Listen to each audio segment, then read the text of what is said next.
Senhoras e senhores, boa noite. Estamos iniciando mais um episódio aqui do Hipersinapse. E hoje, como vocês podem ver aí, a presença ilustre do nosso querido Pedro Tenório, com quem nós vamos conversar sobre vários assuntos hoje aqui. E antes de tudo, né, só salientando aqui que vocês todos estão convidados a participar aqui da live com a gente, mandando mensagem aqui no chat do YouTube ou mandando mensagem pelo WhatsApp. O endereço eu vou colocar aí na tela. Vou colocar aqui. Então tá aí, ó. Vocês vão enviar mensagem para o WhatsApp por esse número aí que tá aparecendo na tela, o 67 982 19 8858 e também, né, como eu disse, pelo chat também vocês podem enviar mensagens. Conforme a gente for pausando aqui a conversa, a gente vai lendo aí as mensagens de vocês, tá bom? Bom, o nosso convidado de hoje é atual diretor de cultura na gestão municipal de 2019 a 2024, nosso querido Pedro Tenório. Pedro, seja bem-vindo ao Hipersinapse. Queria que você se apresentasse aí pra galera e completasse aí as informações que eu já passei aqui de antemão, por favor. Boa noite a todos os telespectadores, né? Podemos falar telespectador do canal, né? Todos os internautas que estão acompanhando esse podcast, né? Primeiramente, gostaria de parabenizar você. Eu cheguei aqui, já sabia que tudo que você faz é com qualidade. Chegando aqui, eu constatei isso, né? Parabéns pela qualidade estética, técnica aqui do podcast. A gente fica muito feliz em saber que tem essa iniciativa aqui no nosso município e com essa qualidade que a gente sabe que já é característico seu. E a respeito, quem sou eu, né? Meu nome é Pedro, né? Eu sou formado em História pela UFMS, né, de Três Lagoas, né? Também sou formado em Direito pela UEMS, né, Universidade Estadual do Mato Grosso do Sul de Paranaíba. Além disso, sou advogado e no momento estou ocupando o cargo de diretor de cultura no município de Aparecida do Taboado. E é isso, basicamente é isso. Eu sou uma pessoa muito envolvida com clubes sociais aqui no município, né, há muito tempo, né, faço parte do Rotaract Clube de Aparecida do Taboado e também do Rotary Clube de Aparecida do Taboado e basicamente é isso. Isso aí, minha gente. Pedro, eu sei que você tá à frente da diretoria de cultura, não tem muito tempo, né? Quanto tempo já faz que você tá lá? Oficialmente eu fui nomeado em agosto, Em né? agosto. Eu fiquei, acho que foi julho eu trabalhei na diretoria de cultura, mas sem nomeação. Mas eu fui nomeado oficialmente em agosto, para que aí a gente começou. Mas antes, junho já estava trabalhando, já me dividindo. E oficialmente a partir de agosto, que eu tô desde agosto na diretoria municipal de cultura. E assim, eu já trabalhei na diretoria de cultura, né? Eu trabalhei lá entre os anos de 2009 a 2012, né? Na gestão do André. E eu sei que não é fácil. Eu sei que o bicho pega lá, assim, porque, infelizmente, a cultura, ela ainda não é devidamente valorizada, não só no nosso município, né? Acho que isso é um problema geral, né? Com exceção de alguns lugares onde a cultura se firmou, inclusive como chamariz para o turismo, né?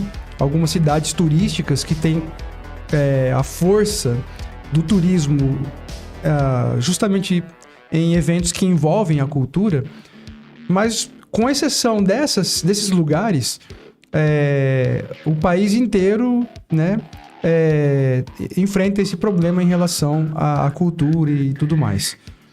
E eu sei que não é fácil estar à gestão de um setor tão importante como a cultura. Friso, né, que como eu falei agora há pouco, eu já estive lá, já senti na pele o que é você ter um orçamento ínfimo para trabalhar com tanta coisa importante e você não conseguir viabilizar muitas vezes, né? Uma determinada ação, um determinado evento, ou mesmo você dar suporte para um grupo de teatro, para um grupo musical, a banda municipal, que, enfim, você sabe do que eu tô falando, né? Não vou ficar aqui chorando em cima do cadáver aí, né? Sim, sim. Mas eu sei que você é uma pessoa extremamente dedicada e sei que você, do tempo que eu te conheço, eu sei que você sempre foi muito empenhado e você sempre abraçou com tudo todas as responsabilidades que foram incumbidas a você. E eu sei que com a cultura não está sendo diferente, porque a gente ouve as pessoas falando, a gente vê as coisas acontecendo. Mas assim, ainda nesse ponto da dificuldade, o que você sente mais, assim? Qual que é o ponto que você mais sente ali em relação a essa questão da dificuldade, além, obviamente, né, da questão do dinheiro, né, dos recursos para realizar os eventos e tudo mais? Acho que, assim, a respeito da questão da gestão cultural, e aí quando a gente fala de gestão cultural pública, a gente conversa com vários gestores, isso das cidades pequenas, cidades maiores, né? Há muitos desafios, né? Eu acho que o primeiro desafio que eu gosto de pontuar é estruturar parte legal, porque se tem uma legislação forte, cultural, no município, no estado, tende-se a valorizar mais. Eu preocupo muito com essa parte de tentar estruturar esses instrumentos jurídicos, porque como a gente tem o princípio da legalidade, então a administração tem que seguir a lei. Aí você, às vezes, não tem mecanismo, não tem leis que facilitem, né, ou que promovam a cultura, aí fica difícil, aí torna-se muito difícil a gestão cultural na administração pública. Quando nós iniciamos, a partir de agosto, né, a gente elaborou um plano de trabalho, né? Esse plano de trabalho tem 4 grandes eixos, né? O primeiro eixo é estruturar, né? Estruturar desde os projetos culturais já estabelecidos, os projetos socioculturais, que hoje a gente está tentando reativar eles, né? Porque veio a questão da pandemia também e desarticulou. Os projetos sociais, estruturar a questão do Conselho Municipal de Política Cultural, adequar o Sistema Municipal de Cultura ao CNC, que é o Sistema Nacional de Cultura. Além disto, organizar, fortalecer uma legislação, fazer com que o município tenha uma legislação forte, cultural. E isso é referente a um dos eixos, que é o eixo de estruturar. Uhum. O outro eixo que a gente tem que trabalhar é a questão da valorização das festas e festividades tradicionais. E aí o terceiro eixo, vamos ver se eu lembro de todos aqui. O terceiro eixo é a questão da profissionalização, né, dos produtores de cultura, os artistas, os grupos. Então o poder público, a gente tem que ver como que a gente vai promover e oferecer mecanismos ou incentivar esses artistas e produtores culturais, como profissionalizar, entendeu? Porque às vezes a gente tem nossa cidade tem vários artistas, mas às vezes a gente vê que às vezes é distante desses grandes editais do Mato Grosso do Sul. Há uma distância muito grande, né? Então é profissionalizar. E por fim, que me preocupo muito, né, é a questão da preservação da história, né? A preservação da questão do nosso patrimônio cultural e material, do patrimônio cultural material. Então, são esses 4 eixos que a gente tem que trabalhar. Uma coisa, aí eu falo... E outro assunto que eu acho muito importante, que eu acho que isso que entra no eixo de estruturar, que eu acho que é super importante, é a questão da descontinuidade. O que acontece? Geralmente a gestão cultural, e não só aqui no município, mas em vários municípios, não tem continuidade. Eu acho que esse é a grave questão. Porque, ou seja, as pessoas, uma gestão para outra, vem construindo, aí de repente chega outra gestão e aí já deixa aqueles projetos, então nunca vai ser fortalecido. Então essa questão da continuidade na gestão cultural pública, eu acho que é de suma importância. Até digo que isso a gente vai ver se trabalhar para frente, como promover essa continuidade. Porque eu sei que quando vocês trabalharam, os gestores passados construíram muitas coisas, mas aí entra um, entra outro e acaba não dando continuidade àquilo que foi construído. Eu acho que esse é o grave, como a gente tem que sanar isso, solucionar isso. Porque daí a gente conseguiria resolver, assim, ia fortalecer muito a gestão cultural pública, no caso. Até eu me lembro na conversa com a Conceição, né, na semana retrasada, e uma coisa, né, que está relacionada com o que você está falando, da continuidade, e a gente até comentou sobre o apagão que a cultura teve nos 8 anos anteriores, né, na gestão passada, nas 2 gestões passadas. E esse é um problema realmente, essa questão da continuidade, uma coisa que na época nós discutíamos isso também, e sempre se fala, aqui em Aparecida pelo menos é assim, né, fica muito na conversa a respeito do tal do plano diretor, só que entra prefeito, sai prefeito, e esse plano diretor não sai do papel. Não sai da conversa. Não é que ele não sai do papel, ele não sai da conversa. Ele até vai pro papel, mas aí muda a gestão. Não é isso. O cara rasga aquilo, joga fora e vamos fazer um plano diretor, mas dentro daquilo que... Não é assim que funciona, né? Deveria ser algo que envolvesse toda a comunidade aparecidense, representantes de vários setores, todo mundo sentar e falar assim, olha, qual que é a vocação do município, né?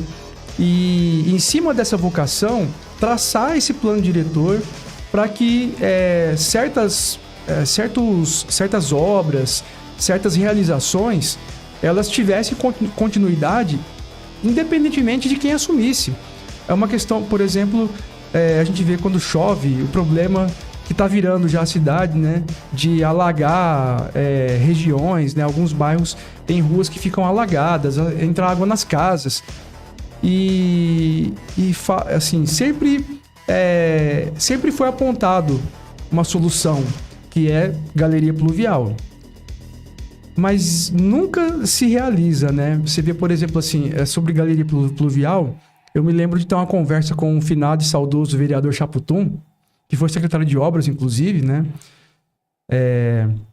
Essa conversa, se não me falha a memória, foi em 2000, no máximo 2001. Falávamos sobre isso, sobre realizar, né, a construção de galerias pluviais.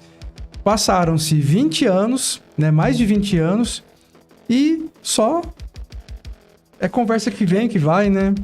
Infelizmente, a gente eu falo isso porque eu sou servidor, né? Eu sou concursado, né, na pasta, né? Eu sou concursado desde 2012, né?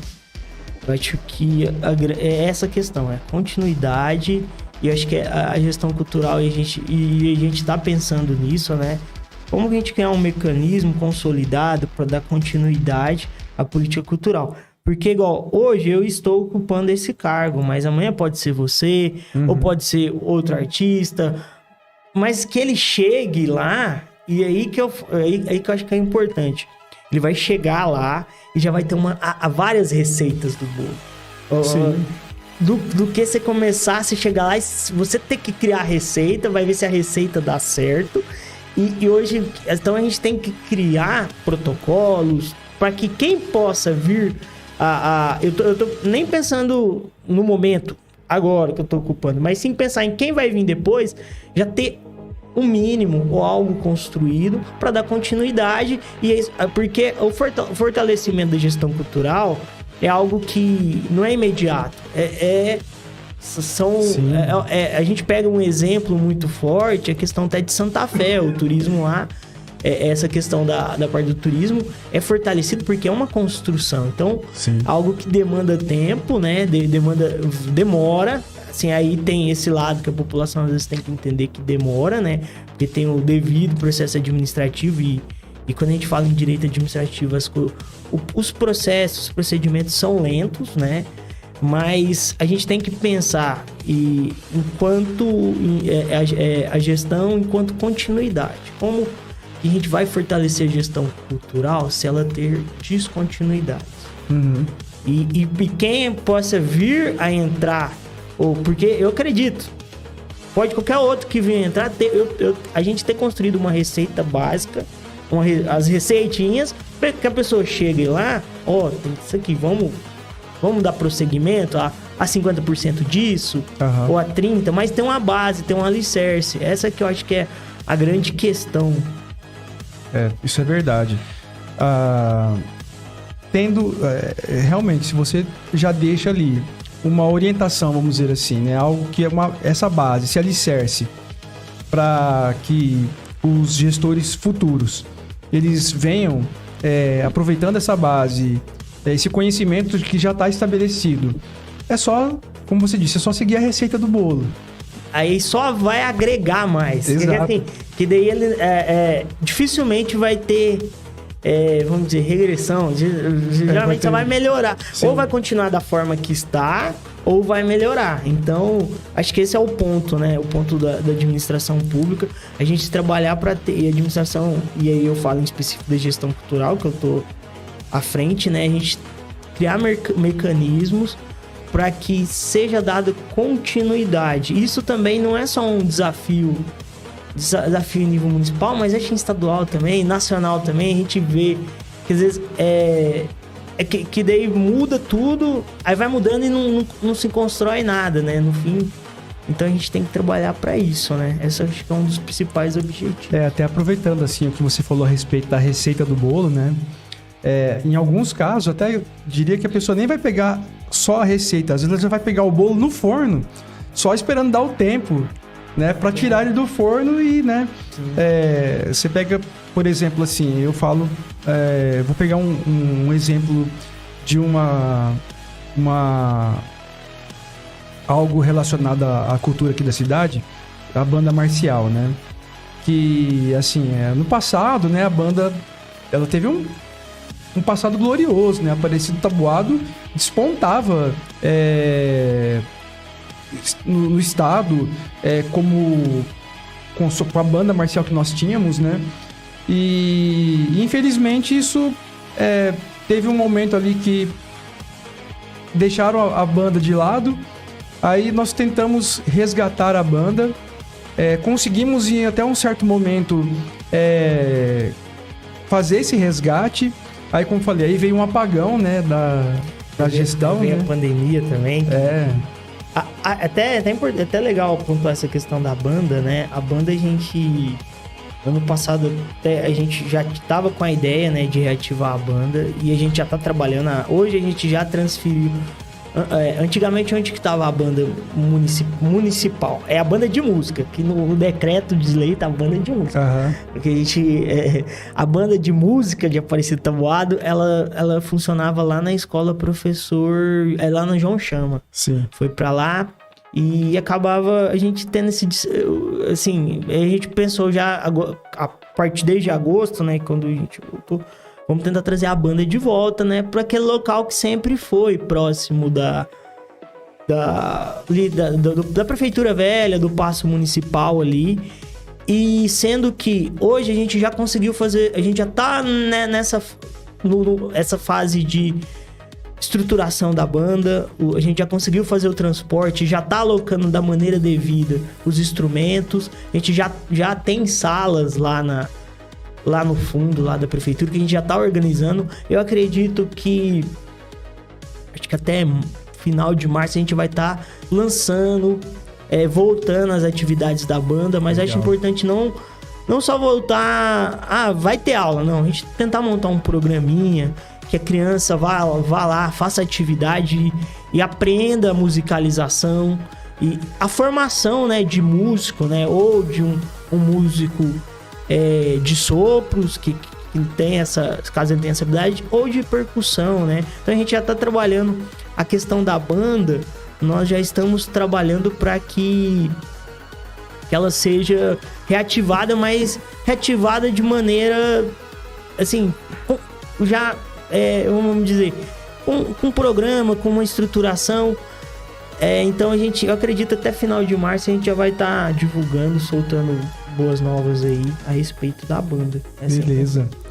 Bom, vamos fazer dar uma olhada aqui no chat aqui do YouTube, já temos algumas mensagens, né? Tem aqui o Guilherme Vieira, né? Você conhece, né? Esse não vale, que é clubista, é meu primo, né? Não, brincadeira. Ele tá falando aqui, ó. Esse cara é inteligente. Ixi. O André Freitas tá sempre com a gente aqui. Boa noite André. Boa noite, Carol, também sempre acompanha a gente. A Conceição, opa, cheguei. Boa noite, meninos. Boa noite, Conceição. Essa gente boa. Tem também aqui... acho que é o Marcos aqui, né? O Marcos Não, peraí, deixa eu ver quem que é aqui. Eu não tô reconhecendo pelo apelido aqui, gente. Tá Coque M Vavieira Olivo Araújo. Acho que eu não tô identificando aqui Aí a Conceição pergunta assim, e que mecanismo seria este, né? Algum projeto de lei? Acho que sobre... Você estava falando da receita, da continuidade, né? Eu, Pedro, assim, disse a gente vai trabalhar. Primeiro, acho que a gente tem que estruturar, né?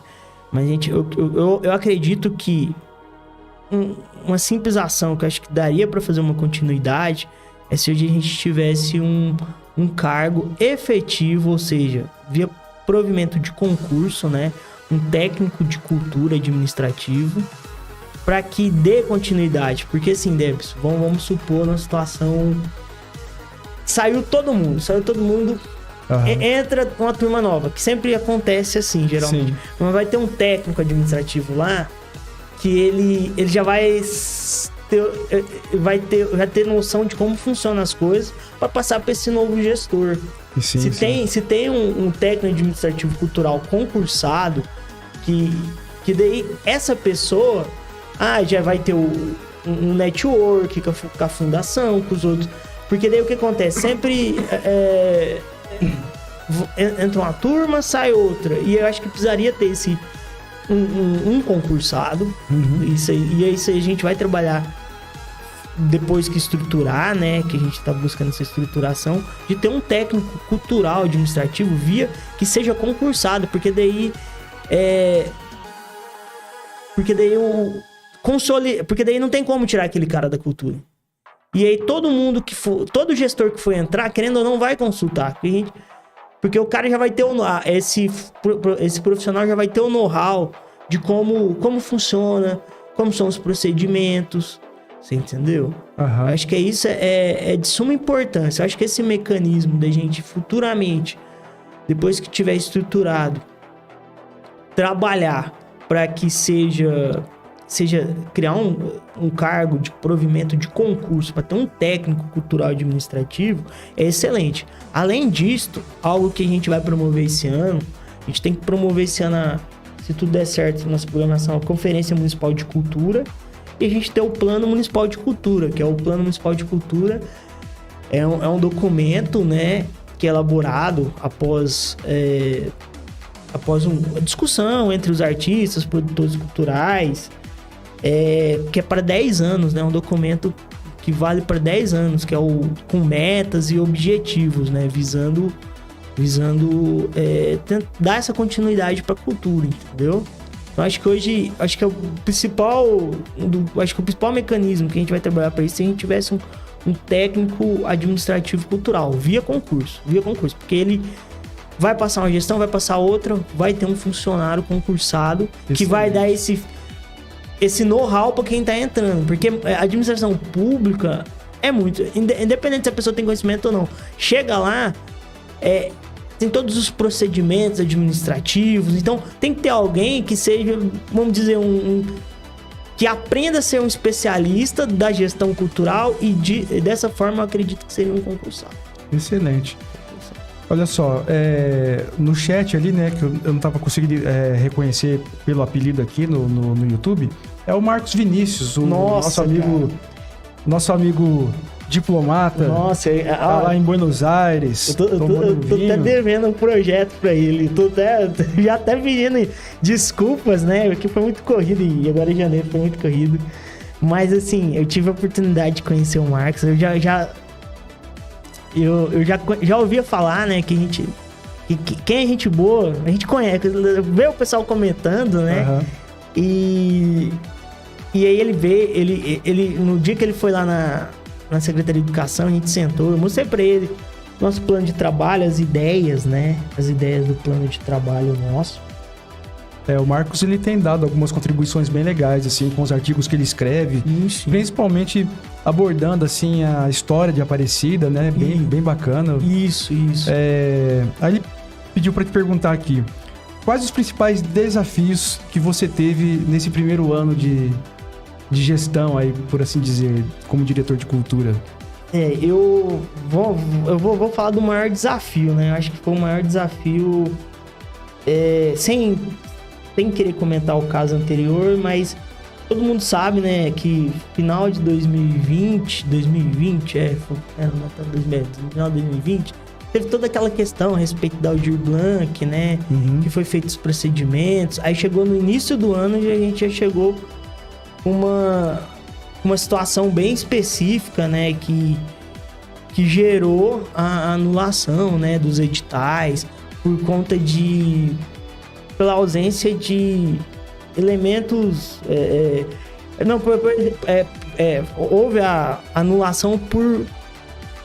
Como é? Agora eu acabei de ficar nervoso. Não. Houve anulação por conta de requisitos que não foram cumpridos, requisitos mínimos. Sim.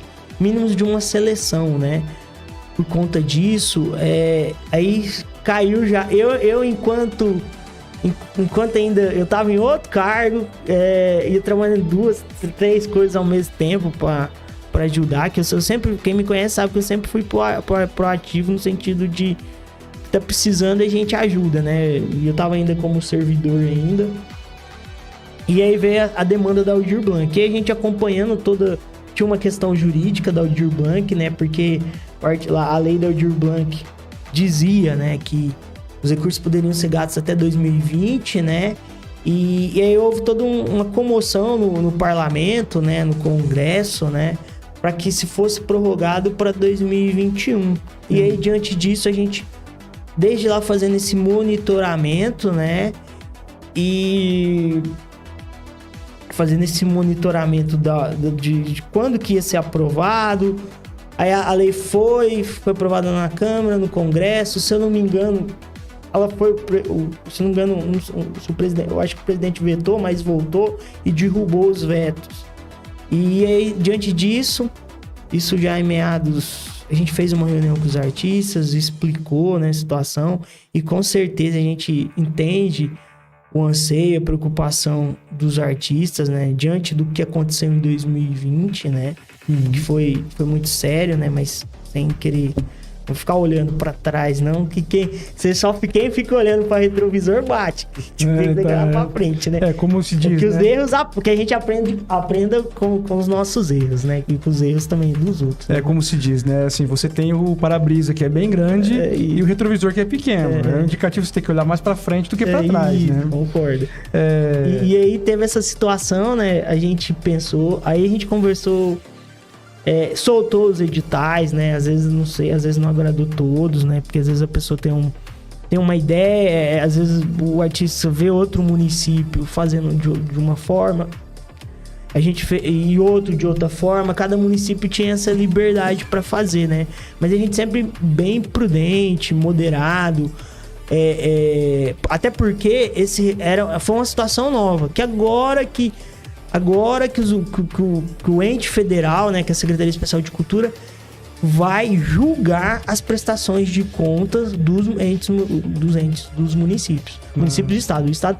O Estado e o município tem até dia 31 de dezembro de 2022 para fazer o relatório, que é um relatório que pede de prestação de conta. Então, entre isso, vão ter muitos acertos e erros, porque era uma situação nova. Então, a gente procurou fazer uma coisa bem mais moderada, né? Até porque para não dar nenhuma implicação tanto para o gestor quanto para o artista. Então a gente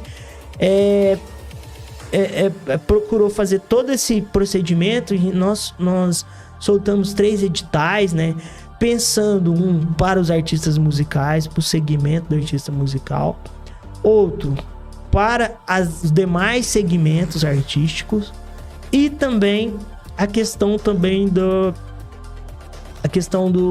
dos espaços culturais do município. Então a gente soltou 3 editais e é assim, quem veio de fora não sabe o trabalho que dá para fazer esses editais.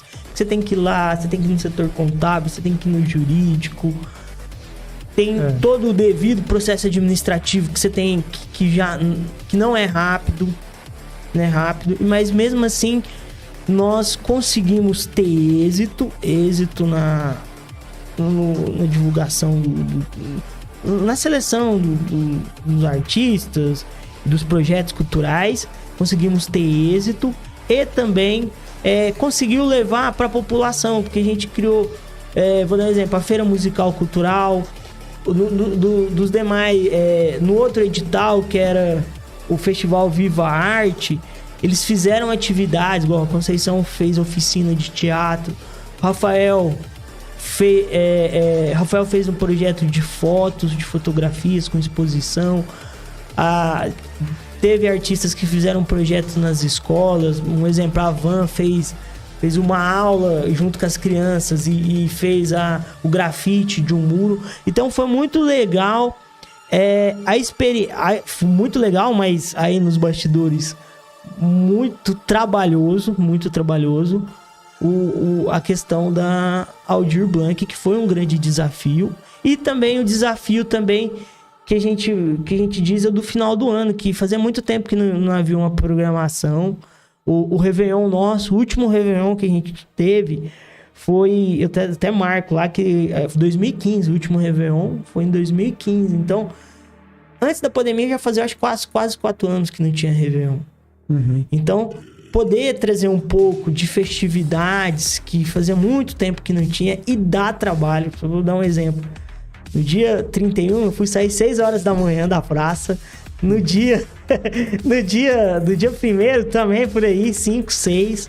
E todos os dias, e a gente tentou alocar várias programações de artistas, e a gente utilizou também da cultura religiosa, tanto da Igreja Católica quanto dos grupos evangélicos, pra gente fazer uma programação ali na praça, né?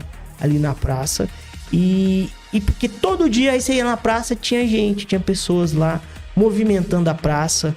E foi muito legal. Aí falo lá do trabalho, o desafio. Quase todo dia, saindo da praça, sem ser nos dias de evento grande, 1 hora, 2 horas, entendeu? Mas a gente conseguiu movimentar, ter uma programação que foi, acho que foi algo muito trabalhoso. Na hora a gente passa muito nervoso, mas que surtiu efeito, atendeu o objetivo principal.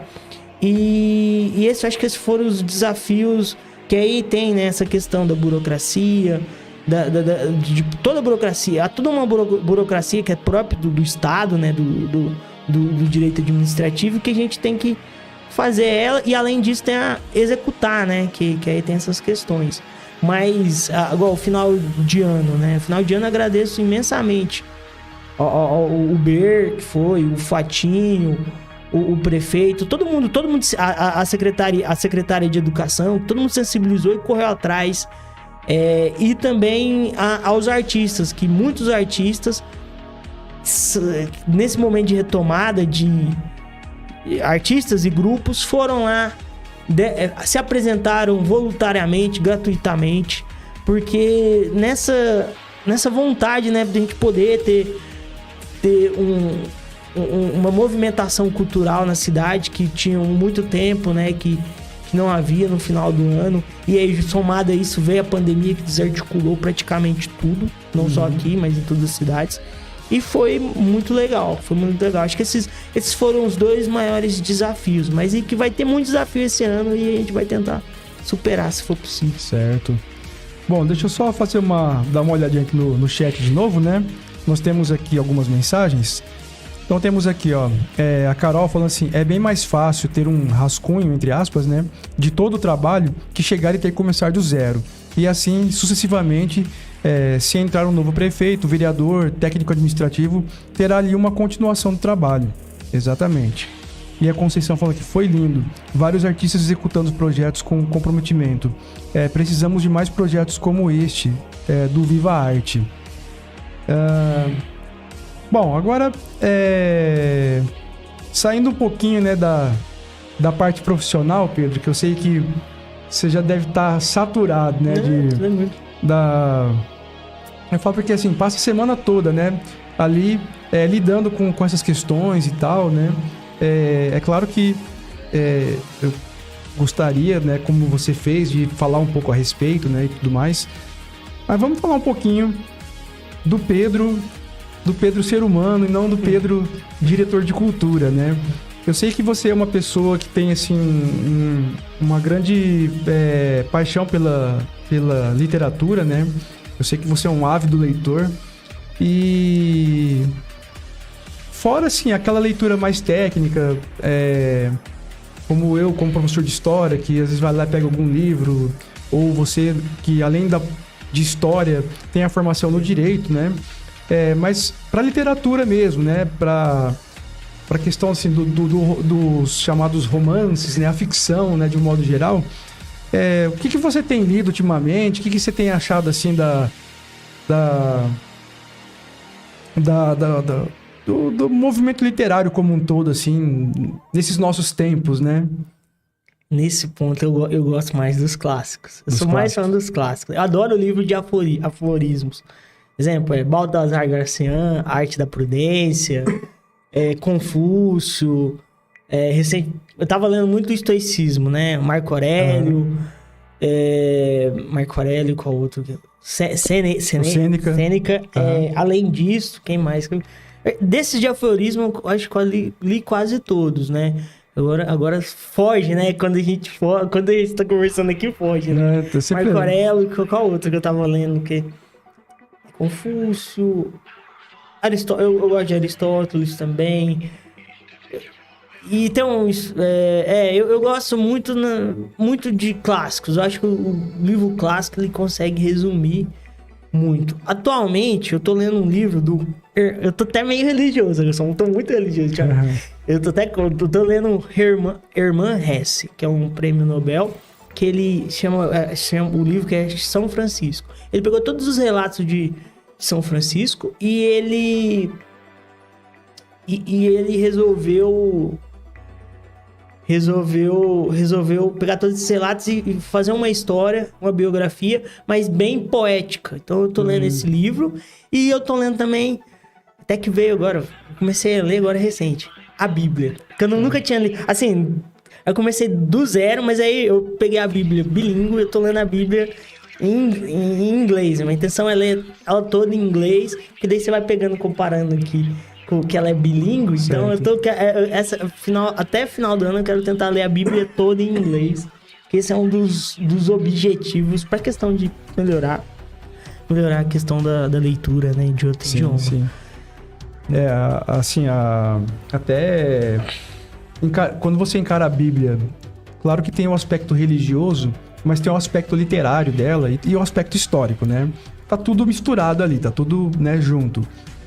Mas, assim, olhando para a Bíblia enquanto uma obra literária, sem sombra de dúvida, acho que tem muitos livros ali que são muito interessantes, que são muito, que estimulam muito a nossa imaginação, que nos induz a reflexões, né, sobre qual é o nosso papel aqui, né? Sim. É igual falando dos aforismos, né? A gente vai lá e lê Marco Aurélio, lê esses grandes autores do estoicismo, né? Mas a Bíblia assim, além do contexto religioso e do contexto literário, histórico, também é reflexivo, né? Não tem nem o que se dizer, né? O valor da Bíblia não tem... Por isso que é considerado o livro mais lido, né, do mundo. E aí, esse ano eu falei, quero fazer esse exercício. Eu quero ler pra melhorar meu listening, né? Eu quero ler em inglês. Aí eu falei, então, peguei a Bíblia e tô lendo. Eu já passei de Noé já. Eu tô lendo no Gênesis ali. E eu falei, não, tem que ler em inglês a Bíblia esse ano. Se for pra ler, eu vou ler em inglês. Aí tem a tradução ali, aquela palavra que você não consegue, aquele termo, então... Aí tem que apelar pro... Aí eu olho aqui, não preciso nem traduzir, só olhar e ver se você tá entendendo, né? Ah, tá, entendi. Que é mais pra essa questão de exercício também. Então, até eu sempre achei, eu sempre também gostei muito assim da Bíblia por esse aspecto, principalmente pelos dois aspectos que é o literário e o histórico, né? Sim, professor de história, né? Eu sou suspeito pra falar e sempre achei muita coisa interessante ali, né? Muita coisa reveladora no sentido assim de você entender, né? Como era a cultura, a mentalidade, né, de uma época e como algumas coisas elas transcendem assim o espaço e o tempo, né? Elas vão além, então assim elas servem algumas reflexões lá que são levantadas, que são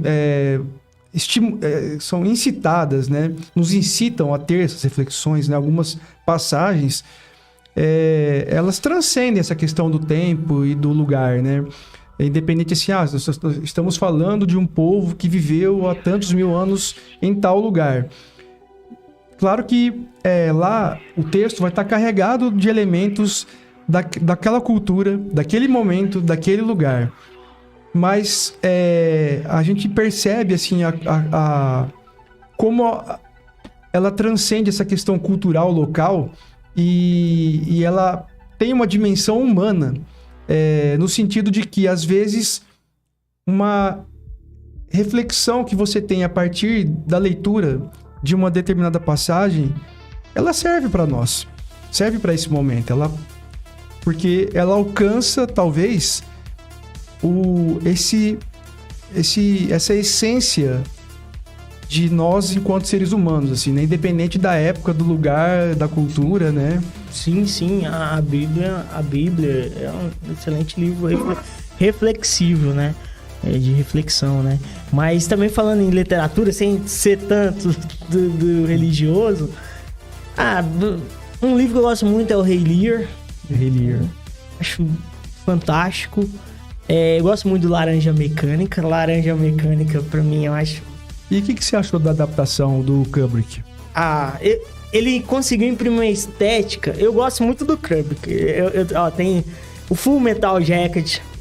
É um filme... Esse filme assim, mas o Laranja Mecânica, ele criou uma... Vamos dizer, porque você lê o livro muito bem feito, muito bem elaborado, mas o olhar do Kubrick, da forma que ele fez, toda uma estética, foi única. Ele criou uma cultura. Sim. Que é a cultura. Mas, assim, o livro é muito bom, mas o filme transmite muito, dá a impressão que a mensagem é muito mais forte, a mensagem. Existe até uma vertente literária, cinematográfica, né? Que é o cyberpunk. E, assim, o Laranja Mecânica é apontado, né, como uma das obras ali que fazem parte ali do que estava sendo construído para se tornar o cyberpunk, né? Que é esse gênero literário que tem, assim, para quem não sabe do que eu tô falando, cyberpunk é um gênero literário e cinematográfico em que se visualiza, né, se vislumbra um futuro distópico, né? Geralmente mostrando, assim, grandes cidades com altas tecnologias, só que humanamente tudo meio... a galera perdida, tentando sobreviver nesse mundo totalmente dominado por essa tecnologia e ao mesmo tempo dominado assim por uma condição de existência de sofrimento, de dificuldades, né?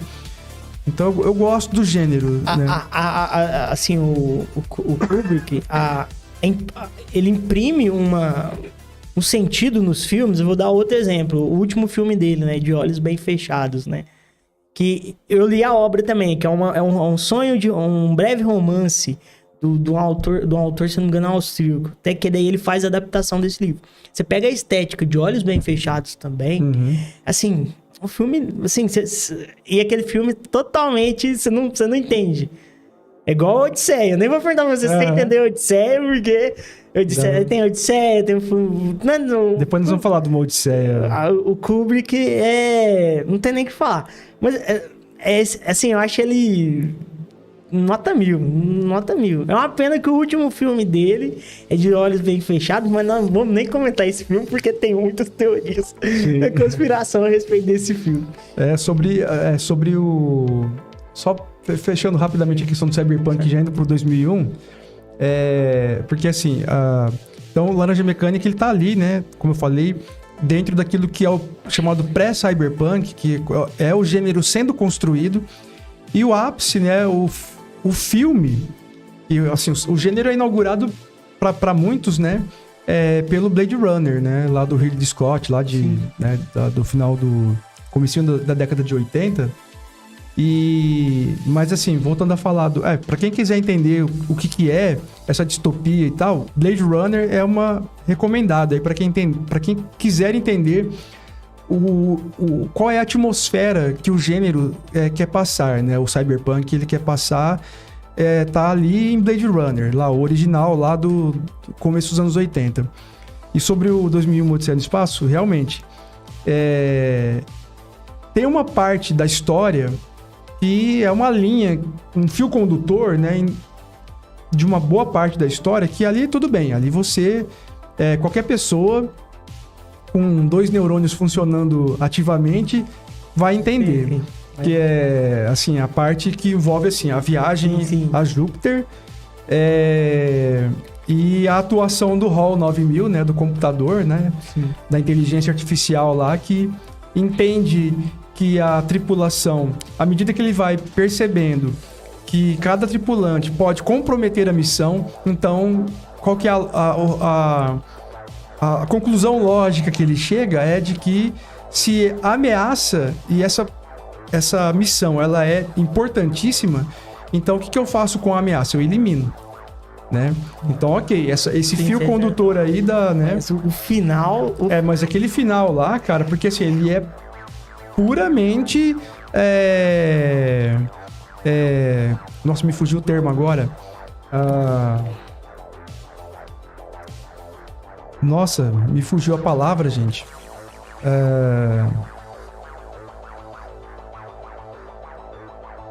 Eu vou lembrar o termo, eu falo, mas assim, a questão de como você interpreta através das imagens, né? Semiótica, né? Ele é semiótica pura. Sim. Sim. Então, e as referências que o Kubrick faz e o C. Clarke, né? Porque os dois escreveram um roteiro juntos, enquanto que, ao mesmo tempo, o C. Clarke desenvolvia mais a história escrevendo o livro, né? E assim, eles trazem elementos que você só com eles explicando mesmo para você entender. Eu lembro que uma vez eu achei um artigo na internet, até uma hora eu tenho que procurar ele de novo, ver se eu acho e salvar esse artigo, que o cara dá uma explicação minuciosa sobre todos os elementos presentes no 2001, o que esses elementos significam, por que esses elementos foram utilizados. Então tem coisa lá que vai lá na cultura celta antiga, a simbologia celta, passando, aí pega a música do Strauss, a música do Richard Wagner, né? Sim. Assim falava Zaratustra, né? Que é o tema central, né? Do filme, né? Assim, o tema musical, né? Central. E assim... ele gosta de, se eu não me engano, das Valquírias, é utilizado no filme. As Valquírias? Do Richard Wagner também, é utilizado no Full Metal. Sim. Sim. Ele gosta de usar, assim, o Wagner, né? E muita música clássica também. Porque no Laranja Mecânica, música clássica também no Laranja Mecânica até tem aquela cena que o Alex, a hora que ele tá espancando e vai estuprar, né, a mulher lá, daquele casal, daquele senhor mais idoso e tal. Sim. Ele canta Dançando na Chuva, Sim, né? sim, Dancing in the sim, Rain. sim. E aquilo foi de improviso, viu? Não tava no roteiro pra ele cantar aquela música lá, o ator. Esqueci o nome dele agora. Putz. Bom. Aí ele improvisou aquilo, o Kubrick achou sensacional e falou assim, é isso, né? É até bom porque... Pra fazer o link, né? A hora que ele começa a tomar banho depois, né? Lá na frente, né? Do filme, quando ele é ajudado pelo senhor contra quem ele cometeu uma violência absurda no passado. Ele tá lá no banheiro, lá, ele começa a cantarolar a música e o velho, traumatizado, né? Já identifica a música e aí o bicho pega, né? Pro lado do Alex. Só fazendo uma rápida curiosidade aqui. O David Prowse, aquele ator grandão que ficava carregando o velho pra cima e pra baixo, né? Musculosão lá, que pegava o cara. Aquele cara lá, o ator David Prowse, era o homem que vestia a armadura do Darth Vader em Star Wars. Não. Cara, ele é o Darth Vader virou secretário do velhinho lá depois, né? Do trauma lá. Basicamente. Mas assim, Laranja Mecânica eu acho muito legal. Se a gente fosse só... Se fosse pra comentar, nós íamos lá na frente Laranja Mecânica. A única coisa que eu acho assim, por mais que o Kubrick consiga passar a impressão do Laranja Mecânica do filme, ele não consegue passar vamos dizer, a mensagem final que o livro tem. A mensagem do livro... Assim, é totalmente diferente ele não conseguiu transmitir aquela mensagem que o livro passa no final. É porque, assim, isso é uma coisa que eu sempre discuto, assim, com os meus amigos, né? Eu sempre falo que não é justo a gente comparar, quando o filme é uma adaptação de um livro, não é justo fazer a comparação, porque já tá dizendo, é uma adaptação. Então, é a visão do cineasta sobre aquela obra, né? Então, assim, é algo, de certo modo, inédito, né? É novo, é uma releitura, quase, daquela obra, né? Então, assim, e o cinema é uma linguagem, o livro é outra. Sim, totalmente. Embora eles estejam conectados. Alguns cineastas têm uma preocupação maior de trazer pra tela mais fidelidade, né? E outros nem tanto. É o caso, por exemplo, do Senhor dos Anéis. O Senhor dos Anéis houve uma preocupação, né? De trazer uma maior fidelidade, né? Do que acontece nos livros para as telonas, né? Agora, a maioria não tem essa preocupação, né? Eles querem, eles fazem a leitura, eles extraem uma interpretação da leitura que eles fazem e falam, eu quero contar a minha visão dessa obra. E aí, o Kubrick era dono disso, né? Você ia falar? Não, eu ia falar totalmente. A impressão. Mas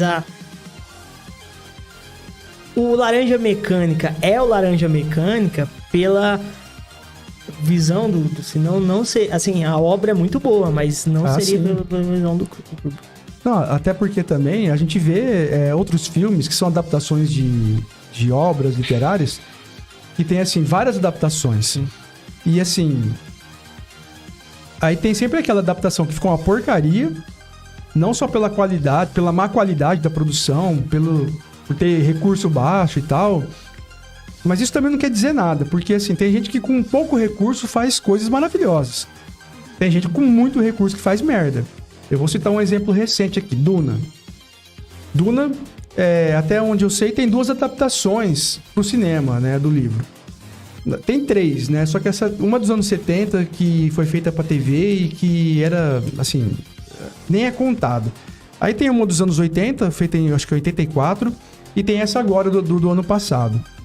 E eu não vi a versão nova ainda, então nem dá pra eu julgar muito. Mas pela qualidade do que eu vi, pela maneira como o filme é tratado nos trailers e pelo que eu vi da crítica comentando a respeito, já dá pra ver que essa adaptação atual de Duna é superior à adaptação lá de 84.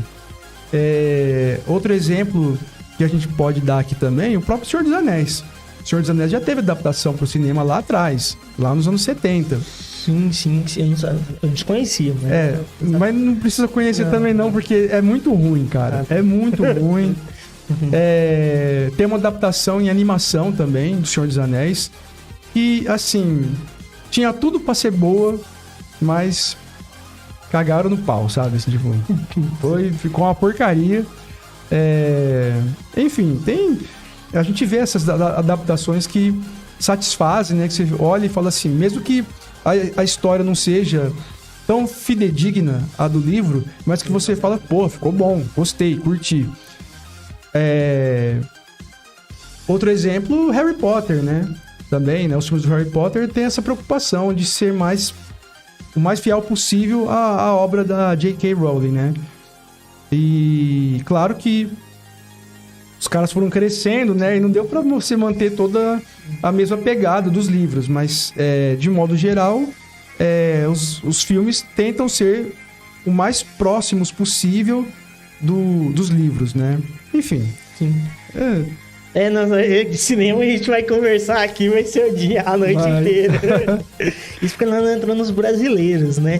Então, vamos entrar aqui um Cacá Jags e a gente trocar uma ideia. Então, bom, tem mais alguns recados aqui, vamos dar uma olhadinha. Vê se não ficou nenhum. Eu sempre... Às vezes não sei. Por enquanto, só tem uma pergunta aqui da Conceição. E a agenda cultural de 2022? Aí voltamos pra questão da cultura da cidade, ô Pedro. Vamos lá, a gente tá trabalhando, eu acredito que até agora, em março, a gente já esteja divulgando, né? A questão é o seguinte, a gente vai... porque assim, a gente tem a parte de estruturar, que é uma das principais eixos, né? Tem a questão de estruturar o Conselho Municipal de Política Cultural, que tá funcionando. Tem a questão de fazer Conferência Municipal de Cultura e, em consequência, fazer o Plano Municipal de Cultura, que é o documento normativo para 10 anos. Uhum. E a gente vai soltar um edital, eu acredito agora em vistas até agora em março, um edital para que seja selecionado, né, projetos culturais ou apresentações, para que dos artistas aqui, locais, artistas da nossa terra. No ano passado a gente fez, pra você ter uma ideia, entrou em agosto, mas ano passado a gente soltou 5 editais, que era uma coisa que a gente não tinha essa prática, né? Que é um negócio um pouco complexo. Mas assim, a gente soltou 5 editais, 2 que aí foram com os recursos do município, a gente soltou ainda só do segmento musical. Porque é o segmento, querendo ou não, mais popular, né, do município. Só que a gente pensa em todos os segmentos. Eu acredito que agora em meados de março, a gente já está trabalhando, estudando para isso. A gente vai soltar algum edital que possa selecionar essas apresentações, essa proposta. A gente já tem até um valor para isso. E a gente possa selecionar essas propostas para que possam ser agendadas durante o ano, para que o artista... ele possa fazer uma apresentação e também ganhar o cachê, que é muito mais que justo, né? Que a arte tem que ser profissionalizada. Mas eu acredito, assim, que é importante isso... Eu acho que esse é o que a gente está estudando, é a questão da lei de incentivo à cultura, né? Que é a antiga... a lei Rouanet. Uhum. Até teve uma normativa nova agora, que a gente já está estudando já. Eu acho que a gente tem que aproximar. Hoje o que acontece? A gente tem muitas indústrias no município, né? A gente poder... como criar essa ponte de utilizar isso? Porque a lei... O que é a lei de incentivo à cultura? A pessoa vai lá, pessoa física ou a pessoa jurídica, vai lá, protocola um projeto. Caso esse projeto seja aprovado, esse projeto seja aprovado, essa pessoa pode... captar recursos por meio de doação de pessoas físicas. Se eu não me engano, vamos ver se eu lembro aqui, é 6% pessoa física e pessoa jurídica até 4% do imposto devido de renda. Uhum. E a pessoa pode captar, sendo que aquela pessoa que doa, ou na forma de doação ou patrocínio, que são distintos, a pessoa que doa pro projeto, lá na próxima declaração, ele pode vir a bater aquele valor. Aí, o que a gente está estudando, e desde agosto, quando eu entrei lá em agosto, eu falei, vou comprar um monte de obra. Eu lá, até uns R$300, R$400 só de livro, de gestão, de cultural, principalmente da parte de lei, né? A lei de incentivo à cultura, e aí tem, no artigo 18, tem projetos, existe o artigo 26 e o artigo 18.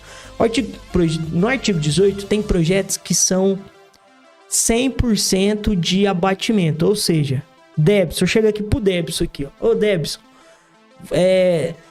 você doa 4% do referente a seu imposto de renda, você vai lá, você vai doar pro projeto. Na próxima declaração sua, você vai conseguir ter 100% de abatimento desse projeto. E no artigo 18, vou tentar lembrar todos do rol do artigo 18. Entra projetos de artes cênicas, que é 100%. Projeto de música erudita ou instrumental. Doação de acervo, que daí para bibliotecas, equipamentos novos. Exposição de arte visual também entra 100% de abatimento. Ou seja, quem for doar, ele vai bater aquele valor 100%. E também, que esse aí que é o que a gente quer mirar e que a gente vai trabalhar. Todos esses a gente vai trabalhar.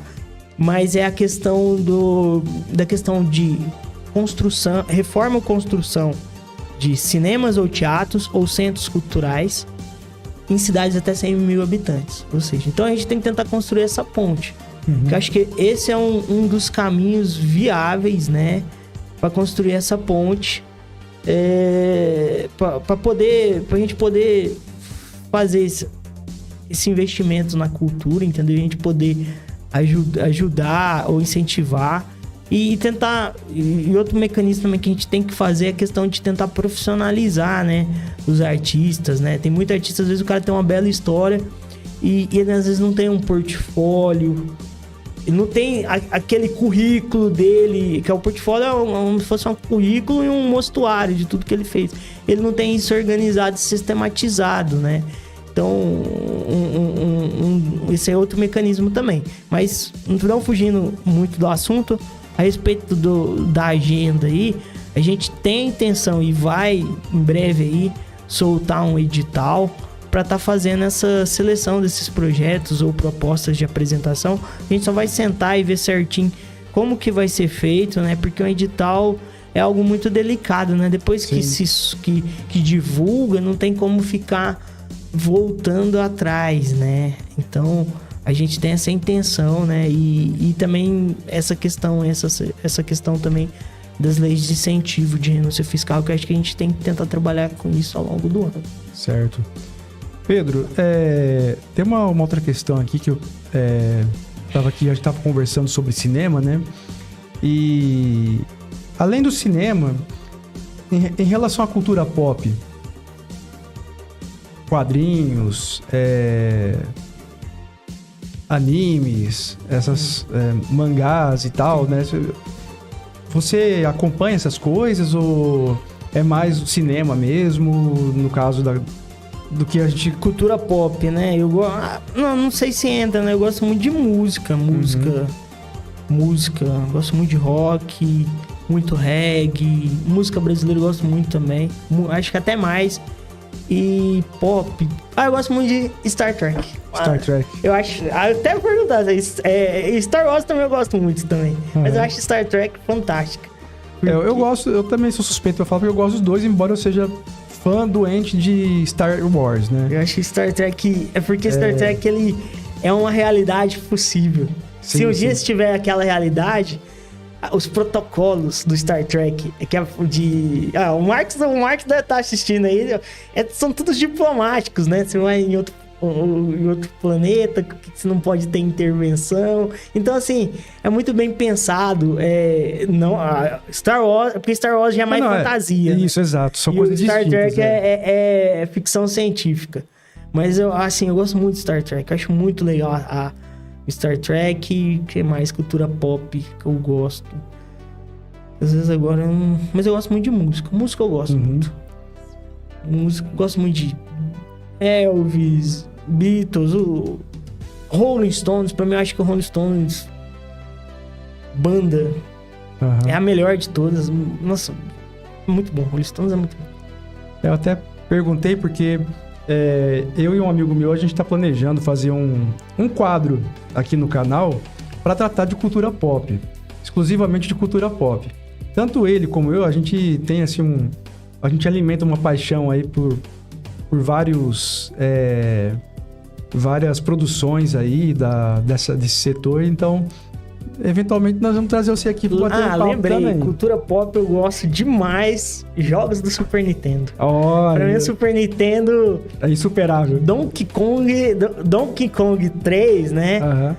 Eu consigo zerar em menos de umas 2 horas, 2 horas e meia, 3 horas. Cara. Porque a gente já sabe as passagens. Era o jogo que eu era especialista, é o Donkey Kong, o 3. Aham. Mas eu adoro o Super... Esses games mais modernos eu já não sou tão fã, não. Mas o Super Nintendo, que a gente teve aquela... Eu até gosto dos videogames mais modernos, assim, e tal. Mas é difícil, assim, o jogo que me prende ali, né? Porque hoje os games, eles estão muito cinematográficos, né? Então são produções em que se conta uma história e você passa a fazer parte da história. Isso eu acho fantástico nos novos jogos, assim. Que estão, inclusive, cada vez mais realistas, né, visualmente, por conta, né, do avanço tecnológico ali, né, das melhorias. Eu até falava para um amigo meu que não ia demorar muito, né, pra gente jogar um game que você não saberia se o personagem na tela era um ator ou era computação gráfica, né? Ele, isso nunca vai acontecer e tal, não sei o que, e já tá acontecendo. Mas posso dar um exemplo? Eu vou falar como que é a inovação. Você pega o Mortal Kombat 3 o Mortal Kombat do Super Nintendo. Como é que eles faziam? Eles gravavam, né? Sim. Gravavam. Tem até alguns vídeos, né, do Mortal Kombat do... Eles usam imagens de atores. Assim, eu sei que é totalmente, mas... Eu falo... Eu entendi o que você quis dizer, mas eu só... É que assim, a questão visual mesmo, né? Visual e a mecânica também, né? De simular movimentos e tal, né? É um negócio que tá, assim, absurdo. Mas... eu gosto de... Se tem uma boa história o jogo, eu gosto. Eu não cheguei a jogar pra valer em alguns games mais recentes, assim. Alguns videogames, tipo um PlayStation 4. Ou eu joguei no Xbox One, né? Um amigo meu tem, a gente jogou várias vezes, assim, vários jogos. Mas eu tenho uma memória mais, assim, afetiva até, desses games mais recentes. Que não é tão recente assim, que é da época do PlayStation 2.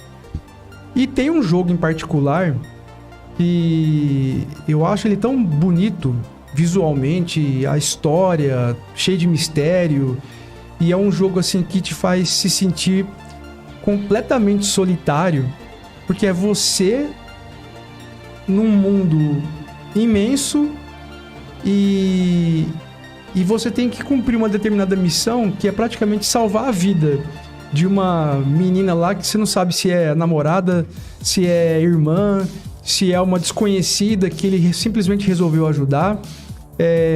Não sabe. E o jogo não revela isso.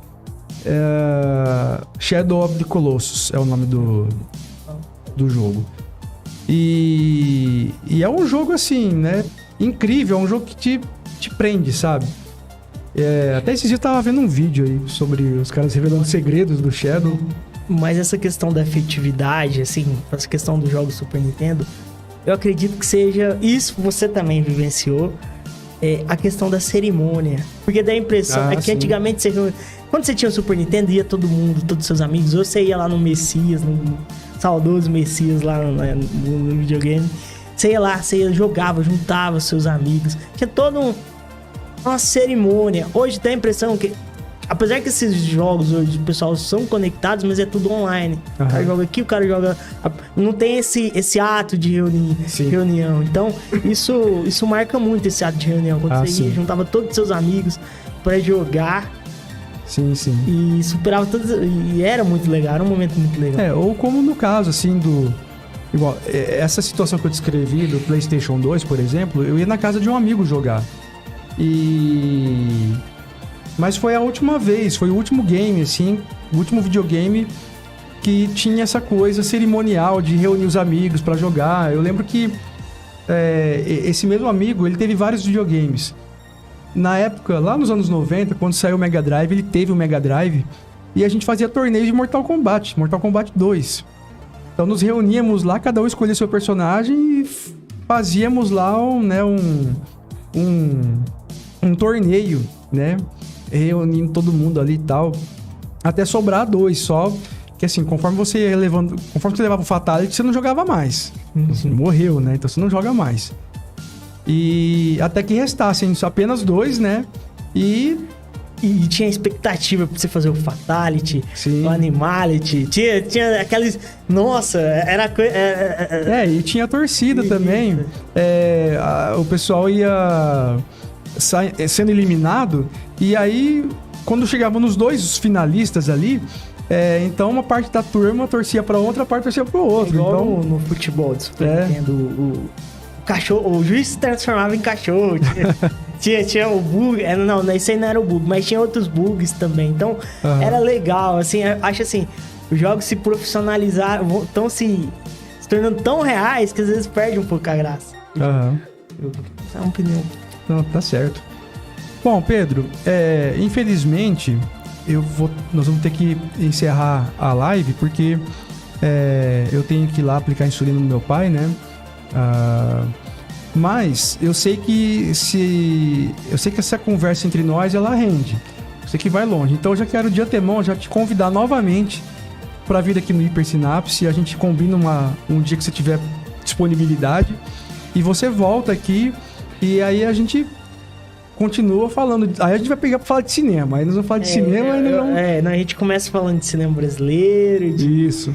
Aí a gente atravessa as horas aí até onde der, até onde a gente aguentar. Beleza, eu fico feliz com o convite e veio assim, porque são assuntos muito legais. Cinema, música. Sim. Muita coisa legal. Eu gosto muito de fotografia também. Fotografia eu acho muito legal. Fotografia. Alguns fotógrafos que eu sou fã de carteirinha. E é isso, não? Eu agradeço, né? Agradeço pelo espaço, agradeço o convite, né? A gente fica muito feliz com a iniciativa cultural que isso aqui hoje os podcasts são episódios culturais, né? E ainda mais você conduzindo isso, né? E às vezes o telespectador que não conhece o Debs, tem que conhecer pessoalmente, um cara, gente finíssima, né? E dizer assim, enquanto até lá pela diretoria de cultura, a diretoria de cultura tá aberta a ideias, a sugestões, a críticas, que a gente quer poder escutar todo mundo, né? A gente vem desse momento que a gente assumiu, né? Dado uma situação que não era tão ativo, as atividades não havia uma política pública cultural ativa, né? Aí veio a pandemia também, contribuiu para desarticular tudo. Mas a gente tá trabalhando, tá tentando fazer ao máximo, tentando ter ideias. E a gente tá de portas abertas para pessoa, pro artista, ou produtor cultural, ou a pessoa que gosta de cultura, ir lá apresentar a ideia. A pessoa que gosta de cultura, a pessoa... apresentar ideia, às vezes uma sugestão, uma crítica. E a gente vai trabalhando aos poucos para tentar tornar a cultura aqui no município ativa, né? Intensa, né? Atividade cultural, pra gente poder... Porque é bom, né? É bom levar alegria, entretenimento para os munícipes e também para tentar atrair turistas, né? Sim, sim. Pedro, então, eu que agradeço você ter aceitado o convite, ter vindo aqui bater esse papo legal com a gente. Como eu disse, você vai voltar, eu quero que você volte pra gente conversar sobre cinema, sobre música, pra gente viajar na maionese aqui nas teorias. E você que tá aí acompanhando a nossa live, também quero agradecer, né, a audiência. Como eu sempre faço, né, eu peço para que as pessoas, se puderem, contribuir pro canal, né, para que a gente possa ir fazendo melhorias. O nosso Pix é o número do nosso WhatsApp, que tá aí na tela, o 67 982 19 8858. Qualquer valor já tá ajudando muito no desenvolvimento, no crescimento do canal. E Mais uma vez, Pedro, obrigado pela presença. Tenham todos uma excelente semana. Semana que vem estaremos aqui firmes e fortes, né, com a nossa convidada psicóloga Miliane Romeiro. Vai ser um papo bem legal também. E é isso, gente. Boa noite a todos. Tenham todos um ótimo restinho de domingo, uma excelente semana pela frente. E nos vemos na próxima semana, tá bom? Até mais, gente.